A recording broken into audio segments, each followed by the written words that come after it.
दोस्तों नमस्कार। महाशिवरात्रि का पर्व हिंदू धर्म के मुख्य त्योहारों में से एक है। यह खास तौर पर शिव भक्तों के लिए ये सबसे महत्वपूर्ण पर्व माना जाता है। ऐसी मान्यता है कि इसी तिथि के दिन भगवान शिव और माता पार्वती शादी के बंधन में बंधे थे। शास्त्रों की माने तो इसी दिन से ही सृष्टि का प्रारंभ हुआ। अगर आपने अभी तक चैनल सब्सक्राइब नहीं किया है तो सब्सक्राइब करें, मोटिवेशन भी तो चाहिए। महाशिवरात्रि पर्व के दिन भगवान शिव और माता पार्वती की विशेष उपासना की जाती है। इस दिन सभी शिव भक्त व्रत रखते हैं और भोलेनाथ की उपासना करते हैं व अभिषेक कर विधि विधान से पूजा करते हैं।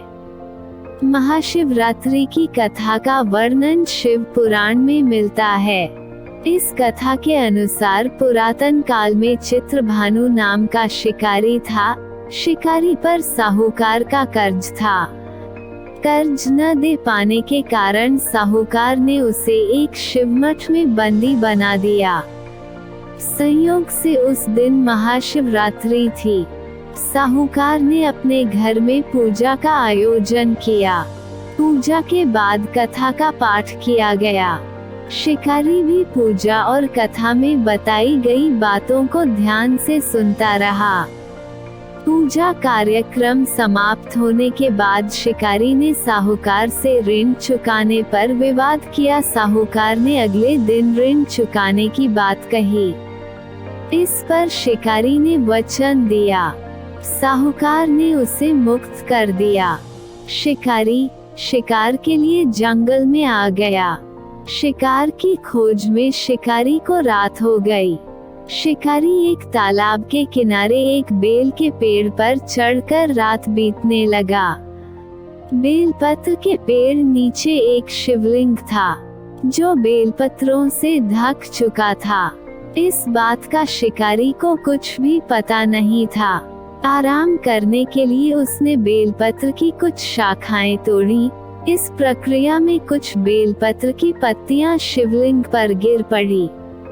शिकारी भूखा प्यास उसी स्थान पर बैठा रहा। इस प्रकार से शिकारी का व्रत हो गया। तभी एक गर्भिणी हिरनी तालाब पर पानी पीने के लिए आई। शिकारी ने धनुष पर तीर चढ़ाकर हिरनी को मारने की जैसी ही कोशिश की, वैसे ही हिरनी बोली, मैं गर्भ से हूँ, शीघ्र ही बच्चे को जन्म दूंगी। तुम एक साथ दो जीवों की हत्या करोगे, यह उचित नहीं होगा। मैं अपने बच्चे को जन्म देकर शीघ्र ही तुम्हारे पास आ जाऊंगी, तब तुम मेरा शिकार कर लेना। शिकारी ने तीर वापस ले लिया। हिरनी भी वहां से चली गई। धनुष रखने में कुछ बेलपत्र पुनः टूटकर शिवलिंग पर गिर गए। इस प्रकार उससे अनजाने में ही प्रथम प्रहर का पूजा पूर्ण हो गई।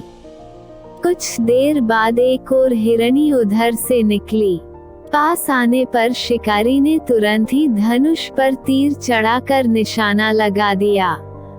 लेकिन तभी हिरनी ने शिकारी से निवेदन किया कि मैं अपने प्रिय को खोज रही हूँ। मैं अपने पति से मिलकर तुम्हारे पास आ जाऊंगी। शिकारी ने इस हिरनी को भी जाने दिया। इसके बाद तीसरी हिरनी दिखाई दी जो अपने बच्चों के साथ थी। शिकारी ने धनुष उठाकर निशाना साधा। शिकारी तीर को छोड़ने वाला ही था कि हिरनी बोली, मैं इन बच्चों को इनके पिता को सौंप कर लौटाऊंगी, मुझे अभी जाने दें। शिकारी ने ऐसा करने से इनकार कर दिया। उसने बताया कि दो हिरनी को मैं छोड़ चुका हूँ। हिरनी ने कहा कि शिकारी, मेरा विश्वास करो, मैं वापस आने का वचन देती हूँ। शिकारी को जब हिरनी पर दया आ गई, शिकारी को हिरनी पर दया आ गई और उसे भी जाने दिया। सुबह की पहली किरण निकली तो उसे एक मृग दिखाई दिया। शिकारी ने खुश होकर अपना तीर धनुष पर चढ़ा लिया। तभी मृग ने दुखी होकर शिकारी से कहा, यदि तुमने मुझसे पहले आने वाली 3 हिरणियों और बच्चों को मारा है तो मुझे भी मार दो, क्योंकि मैं यह दुख सहन नहीं कर सकता हूँ। मैं उन हिरणियों का पति हूँ, और यदि तुमने उन्हें जीवनदान दिया है तो मुझे भी छोड़ दो। मैं अपने परिवार से मिलकर वापस आ जाऊंगा। शिकारी ने उसे भी जाने दिया। सूर्य पूरी तरह से निकल आया था और सुबह हो चुकी थी। शिकारी से अनजाने में ही व्रत, रात्रि जागरण, सभी प्रहर की पूजा और शिवलिंग पर बेलपत्र चढ़ने की प्रक्रिया पूरी हो चुकी थी। भगवान शिव की कृपा से उसे इसका फल तुरंत प्राप्त हुआ। भगवान शिव की कृपा से शिकारी का हृदय बदल गया, शिकारी का मन निर्मल हो गया।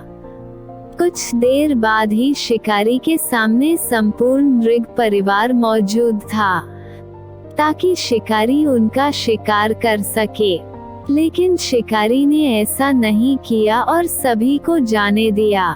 महाशिवरात्रि के दिन शिकारी द्वारा पूजन की विधि पूर्ण करने के कारण उसे मोक्ष प्राप्त हुआ।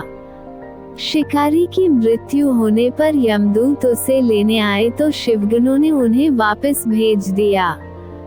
शिवगण शिकारी को लेकर शिवलोक आ गए। भगवान शिव की कृपा से ही अपने इस जन्म में राजा चित्रभानु स्वयं के पिछले जन्म को याद रख पाए और महाशिवरात्रि के महत्व को जानकर उसका अगले जन्म में भी पालन कर पाए।